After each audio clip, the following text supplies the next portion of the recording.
ऐसा करेंगे, जहेज की डिमांड करेंगे, बोले करेंगे जहेज की डिमांड। बचे ये जो दौलत मांग के लोग लाते ना, ये इज्जत नहीं है, ये जहन्नम का ईंधन है। ईंधन लिख के ले लो इसको, मरोगे तो यही तुम्हें जहन्नम में ले जाने के लिए काफी होगा। डिमांड नहीं करनी, मांगना नहीं है, क्योंकि हर बाप अपनी बेटी को अपनी औकात से ज्यादा खुद ही देता है, खुद ही देता है, क्योंकि बेटी खुद उसके जिगर का टुकड़ा होता है, खुद उसके जिगर का टुकड़ा होता है, इसलिए हर बाप बेटी को खूब देता है। तो आप जो है ना, डिमांड बढ़ा करके किसी की मुश्किलें ना बढ़ाएं, किसी की मुश्किलें ना बढ़ाएं। अल्लाह करे जब आप इसी तरह उर्स सजाया करें ना, तो इसी तरह हुजूर की महफिलें सजाया करें, ताकि हमारी कौम को एक सच्चाई का पैगाम पहुंचे। आज नहीं, कल नहीं, परसों नहीं, आने वाले वक्त में कभी ना कभी किसी के दिल में तो तब्दीली आएगी। कोई तो हुजूर की गुलामी का हक अदा करेगा, कोई तो ऐसा नौजवान होगा जो बिना डिमांड के सस्ती शादी करके गुंबदे खजरा की तरफ मुंह करके कहेगा, या रसूल अल्लाह, मैंने एक बेटी का निकाह आसान करके गुलामी का हक अदा कर दिया। कम से कम इतना तो होगा ना कोई। इसलिए ये महफिलें सजाई जाती है ताकि कोई बात किसी के दिल से लगे और हमारा मुआशरा बेहतर होता चला जाए, हमारी सोसाइटी बेहतर होती चली जाए। कई बार ना नौजवान उर्स के मौके पे कव्वालियां करते, तमाशे करते, और फिर उसके नतीजे में कोई फायदा नहीं निकलता है। रात भर कूदे फांदे, कुछ नहीं निकला। अल्लाह तौफीक देना। तो जो नाजायज जगह लोग खर्च करते, उसी पैसे से किसी कपड़े को लेकर के आना, 1 जोड़ी 2 जोड़ी 10 जोड़ी कपड़े लाना, और फिर अपनी बस्ती में गरीब तलाश करना। कितनी ऐसी बच्चियां हैं जिन्होंने साल भर से कपड़े नहीं बनाए हैं, कितने ऐसे गरीब बाप हैं जो 2-4 साल से टूटी हुई जूतियां पहन लगे हैं। लोगों की टोपियां देखना, किसकी फट गई हैं, पैबंद लगे हैं, किसके कपड़े सिलाई से उतरे हुए हैं, वो जोड़ा उठा के उन गरीबों में दे देना। खुदा की कसम, मजार वाले की तरफ से अगर दोगे, मजार वाला भी राजी हो जाएगा, मदीने वाला भी राजी हो जाएगा। लेकिन हम इन असल चीज़ों पे ध्यान नहीं करते, इन ओरिजिनल चीज़ों पे हमारा ध्यान नहीं है। हम तो ज़्यादातर लकीर के फ़कीर हैं, कूट पिटाई में ज़्यादातर लगे रहते, जिसमें वाह ज़्यादा होती वो काम ज़्यादा करते नहीं। फरमाएगा, या अय्युहल्लज़ीना आमनुत्तक़ुल्लाह व कूनू मअस्सादिक़ीन, ऐ ईमान वालों, अल्लाह से डरो और सच्चों के साथ हो जाओ। डरो, डरने का मतलब क्या? जिन चीजों से अल्लाह ने रुकने का हुक्म दिया उनसे रुक जाओ, और जो करने का हुक्म दिया फिर वो करो। जब आप ऐसा करेंगे तो फिर अल्लाह आपको तक़वे का नूर अता फरमाएगा, और जब आप नेकी वाले हो जाएंगे ना, फिर फरमाया वकूनू मअस्सादिक़ीन, अब सच्चों के साथ हो जाओ, अब सच्चों के साथ हो जाओ। क्या मिलेगा? कि तुम सच्चों के साथ हो जाओ, मैं शैतान को तुम्हारे करीब भटकने भी नहीं दूंगा, शैतान तुम्हारे करीब नहीं आएगा।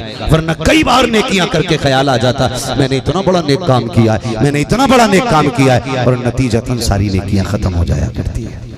कोई फायदा फिर उस नेकी का हमें नहीं मिला करता है। आप अल्लाह वालों के साथ हो जाओ। अल्लाह वालों की चौखट से कुछ बदमज़हब लोग कहते हैं कि वलियों से क्या मिलता है, हम तो फिर भी इंसान हैं। आप पढ़े असहाबे कहफ का वाकया, कुत्ता उनके दरवाजे पे 300 साल बैठा रहा, 300 साल तो कुत्ता उनके दरवाजे पे बैठा रहा। फिर 300 साल के बाद अल्लाह ने उसको भी उनके साथ उठाया। यहाँ तक कि कुरान में जहाँ असहाबे कहफ का तज़किरा है, वहीं पे कुत्ते का भी तज़किरा किया गया है। हैरत की बात है, वो कुत्ता होकर उसका जिक्र कुरान में आ गया। बताओ, अगर कुत्ता वलियों के साथ बैठे तो नाम कुरान में आ जाता है, अगर उम्मती होके वलियों के साथ बैठे तो नाम जन्नत में नहीं आ सकता।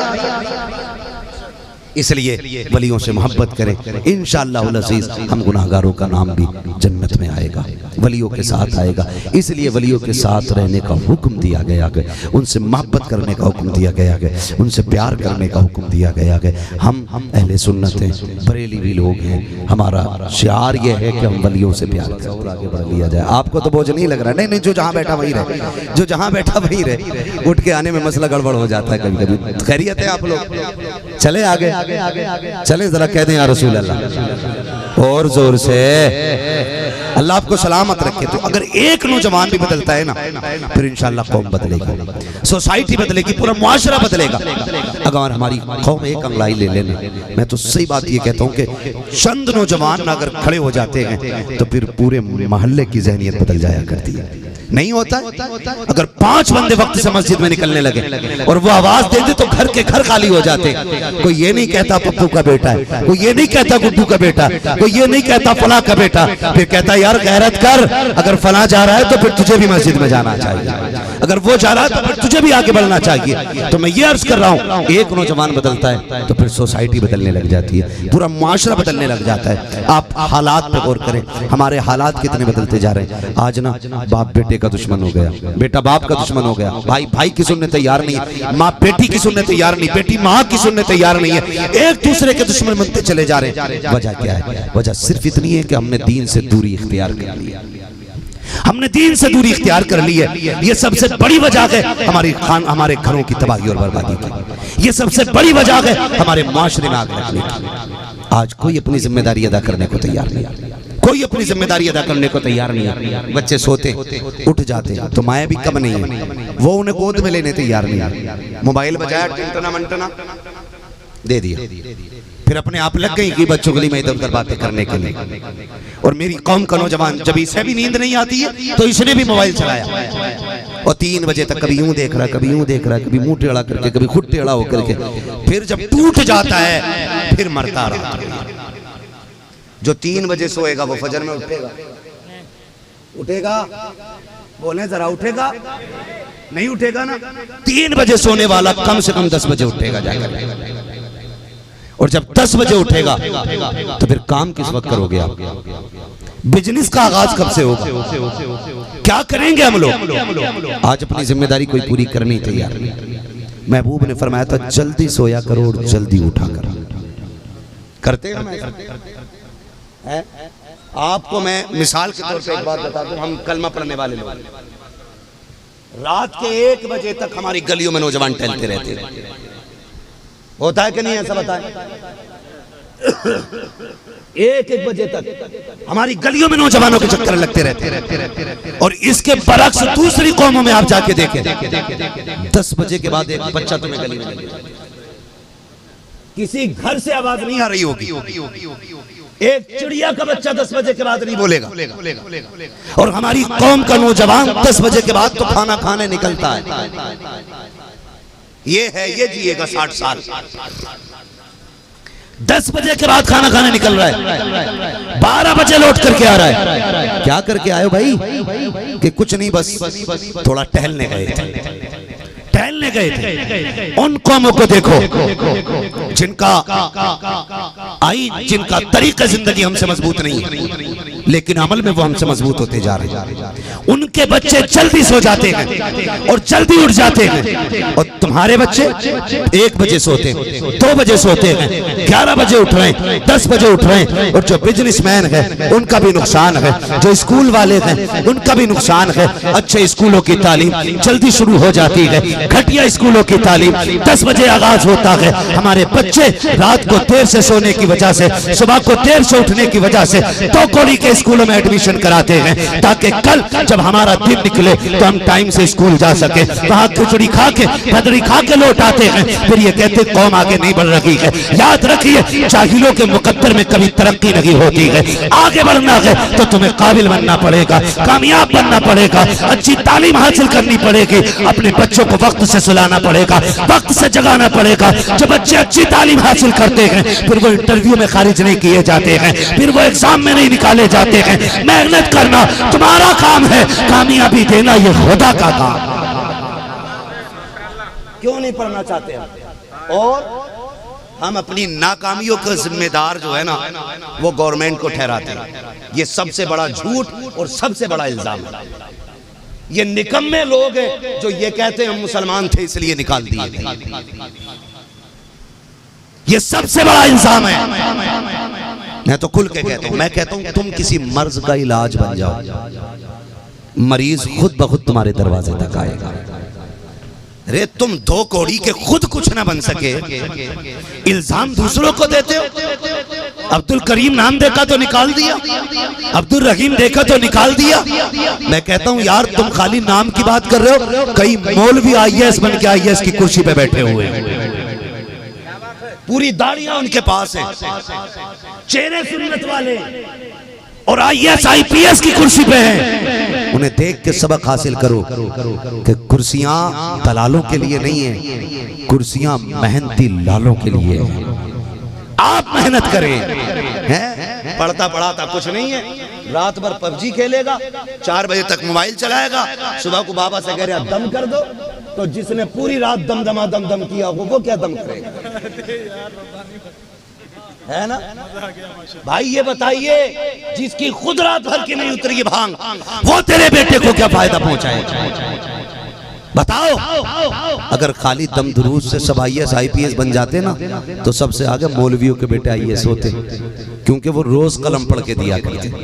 मेहनत भी कोई चीज होती है, मेहनत जब तक मेहनत नहीं करेंगे हम कुछ नहीं बन सकते, इसलिए मेहनत जरूरी है। मेहनत करें, तालीम पे मेहनत करें। मैं तो इस कमेटी से कहूंगा, ये कमेटी सिर्फ आज के उर्स की कमेटी नहीं होनी चाहिए, है ना? कमेटी वाले सारे बैठे, हाथ उठा के बताएं कितने लोग कमेटी वाले यहाँ बैठे है ना? भाई आप भी कमेटी में?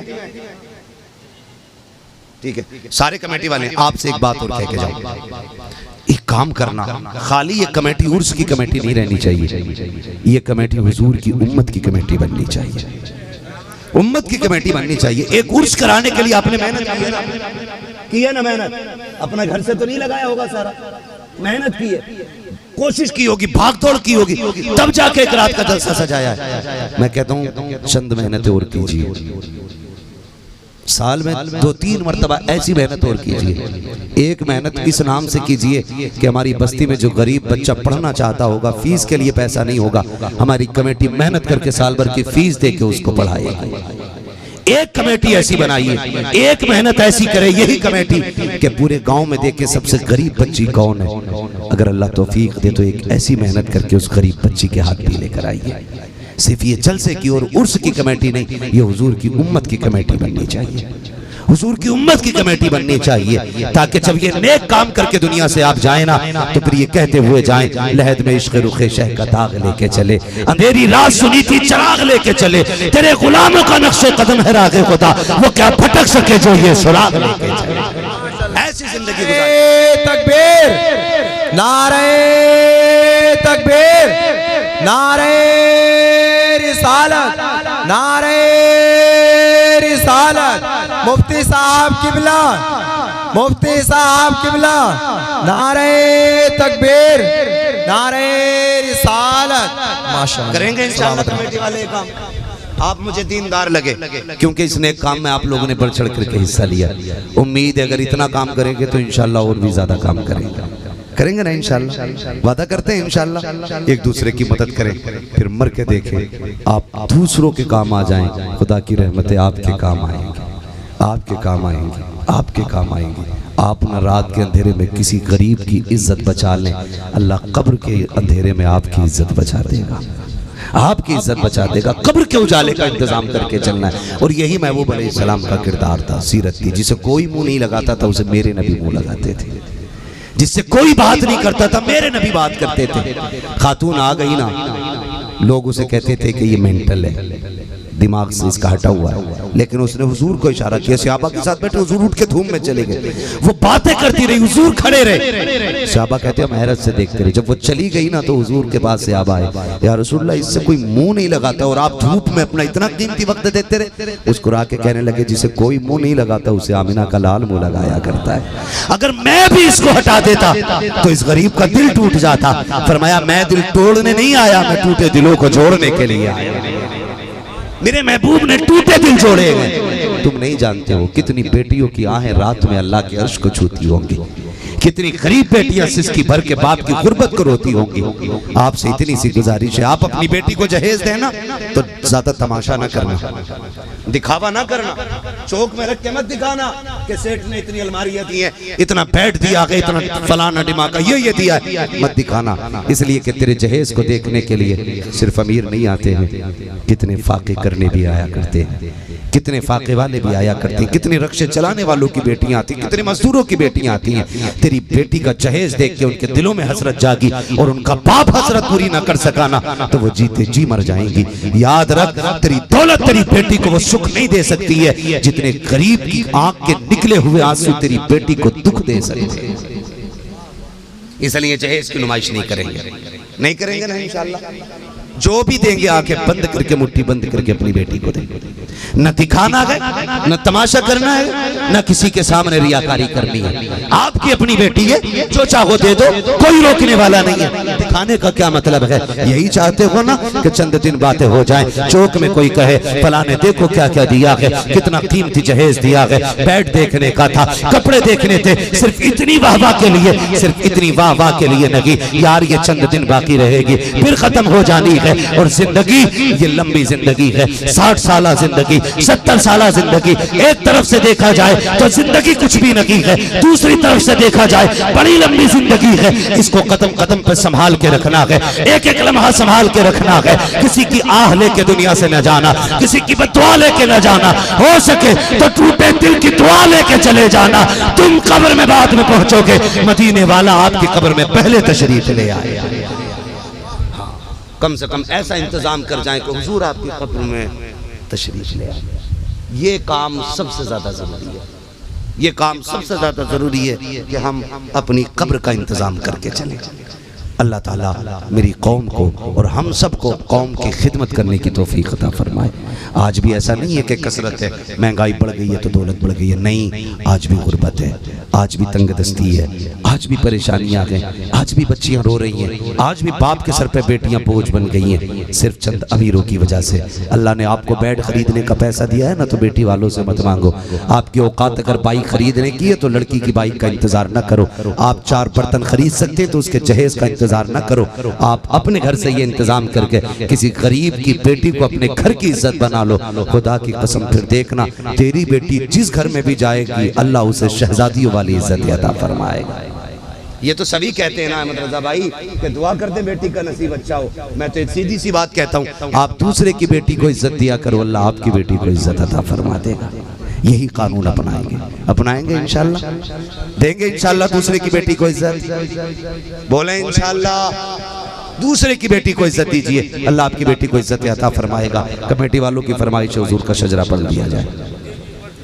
हाँ, शजरा पढ़ दिया जाए। मैं बार बार किसी चीज़ का ना शिकवा नहीं करना चाहता, लेकिन आप समझ रहे होंगे, बस फरमाइश है कमेटी वालों की, इसलिए मैं हुजूर का शजरा पढ़ दे रहा हूँ। भाई अहमद रजा साहब मेरी गुजारिश है, ज़रा मेरा साथ दें और बोल दें ज़रा सुभान अल्लाह। ऐसे नहीं, थोड़ा सा बेदार हो जाएगी। हाँ, एक साथ बोलें। जब मेरा हाथ का इशारा हो तो आप सुभान अल्लाह बोलेंगे। इससे फ़ायदा ये होगा कि मुझे सांस लेने का मौका मिल जाएगा और आपको नेकियां मिल जाएंगी। सीधी सी बात कह देनी चाहिए भाई, जो भी बात हो खुल के बात हो जानी चाहिए। आप सुभान अल्लाह कहेंगे आपको नेकियां मिल जाएंगी और मुझे सांस लेने का मौका मिल जाएगा। अल्लाह राजी हुआ ना आपकी सुभान अल्लाह से, तो फिर क्या होगा कि कुछ नेकियां मुझे भी मिल जाएंगी। ज़रा सारे बोलते हैं ज़रा सुभान अल्लाह। पीछे वाले कुछ चचा लोग ना यूं घूर के देख रहे हैं। मसला कोई नहीं है, नाराज ना होइएगा, ये मेरी महफिल नहीं मदीने वाले की महफिल है। अल्लाह आपकी हाजिरी कबूल फरमाए। और याद रखिएगा इस महफिल का सिला क़यामत में पता चलेगा। जब अजर दिया जाएगा ना तो लोग कहेंगे काश पूरी जिंदगी हुजूर की महफिल लगी होती और हमारी जिंदगी उसी महफिल में बैठे बैठे गुजर गई होती। इतना बड़ा फायदा इस महफिल का है। तो आप बैठे, आखिरी लम्हात है, जरा बोलते जोर से सुभान अल्लाह। मैं तो फिर भी मुबारकबाद पेश कर रहा हूँ। 12 बजे के बाद लोगों की हिम्मत टूट जाती है, 2 बजे अब भी ऐसा लग रहा है जैसे महफिल शुरू हो रही है।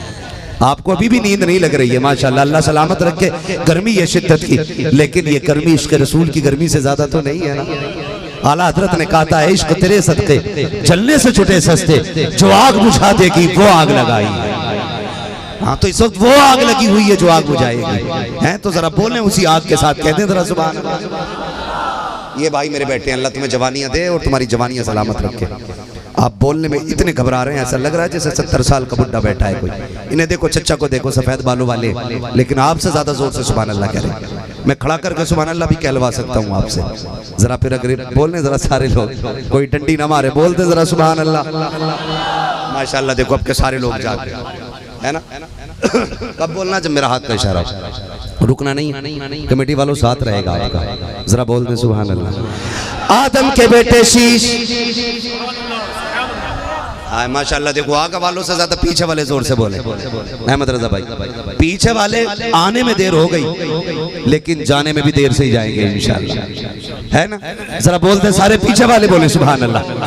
आदम के बेटे शीश, शीश के बेटे यानस, यानस के बेटे कैनान, कैनान के बेटे मैलाइल, मैलाइल के बेटे ब्यारत, ब्यारत के बेटे इदरीस, हाँ जी, बस यही बेदारी रहनी चाहिए। हाँ, कोई मसला है तो बार बार इसके आ रहे हैं, एक बार बात कर ली जाए तो थोड़े से डिस्टर्ब नहीं होता बंदा ना। बोले जरा सुभान अल्लाह। हाँ ठीक हो गया उस्ताद जी, अब कमाई कच्चा हो गया।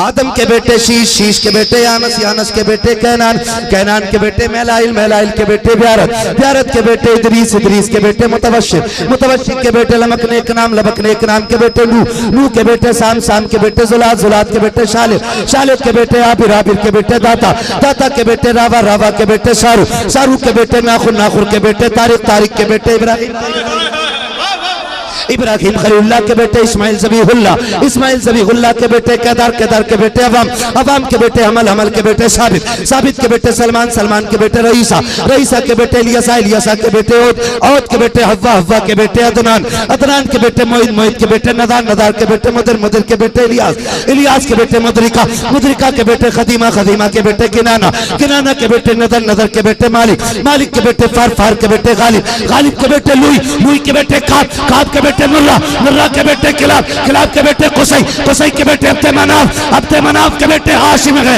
हाशिम के बेटे अब्दुल मुत्तलिब है, अब्दुल मुत्तलिब के बेटे अब्दुल्लाह है, अब्दुल्लाह के बेटे मुहम्मदुर रसूलुल्लाह। नारे तकबीर, नारे तकबीर, नारे रिसालत, मसलके